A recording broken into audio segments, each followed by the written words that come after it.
at this morning's Saturday papers.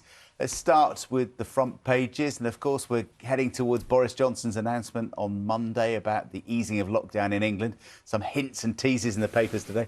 The Daily Telegraph reporting that 2 households in England are going to be allowed to meet up outside from next month. That's under the Prime Minister's exit plan. As I say, that will be announced on Monday when it's going to be big news. Also covers the line we've been mentioning here on breakfast this morning that care home visits will be resuming with one person, like a designated visitor for every resident. And of course, as we've been saying, all that is England only. Yes. Different speeds of lockdown easing in different parts of the UK. Here's the front page of the Times, amongst many of the papers, featuring yesterday's very public exchange of views between the Queen and the Duke and the Duchess of Sussex. The Times says the couple hit back at the loss of their royal titles following anger, in inverted commas, over a statement released by Buckingham Palace. So I think the fact that the two statements seem to contradict each other is the source of the stories about all the disagreement here. Yeah, it's on the front page of lots of the papers this morning. That's the Mirror splashing on the same one with a large headline saying there's no way back now for Harry and Meghan after the Queen stripped them of their royal patronages.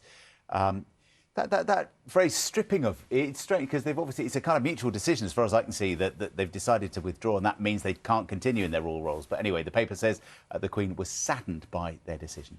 And then trending on Twitter overnight, as we've mentioned already, that split between reality TV star Kim Kardashian filing for divorce from her husband, rapper Kanye West. 7 years is apparently about right for a celebrity marriage in Los Angeles. Is it? So they're just average. Yeah. Far from average as a couple, but average on the marriage stakes. Yeah. Inside pages, I saw this in the Telegraph. There's a new book out, apparently. You thought you knew everything about the James Bond films. Apparently not. Apparently, during the making of You Only Live Twice, there was a scene that was planned, the opening scene, which is that James Bond was going to be dressed and disguised as Jesus, and was then going to get down from the cross and escape in some very elaborate opening stunt. But Cubby Broccoli, the famous executive producer of the Bond film, said, "You've got to be crazy, no way." And so it never saw the cameras. Just this one here, because I know a lot of people are struggling with lockdown hair at the moment. I'm struggling with lockdown hair dye at the moment, but that's another story. Mullets and moustaches were all the rage in the Iron Age. They found an ancient statue. I mean, that's the picture we really needed, was the ancient statue, rather than Chris Waddle here. But anyway, here we go. It's the 2,000-year-old bronze statue, which showed a tash and a mullet. So the style of the Iron Age. Which has made a comeback. Good headline, good headline. Waddle the Romans done France. Yeah. I like that.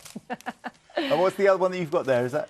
Well, this is just about, actually, it's quite interesting, just very quickly. Vaccinations in Israel. We know that Israel is way ahead the rest of the world in terms of both first and second doses of vaccinations. And perhaps this is one of the reasons why, because they're being very flexible in the circumstances in which they give out vaccines. And here we are. Here's somebody getting their vaccine in a bar, free with a soft drink, apparently. Is that what you get? Is that your incentive? Yeah.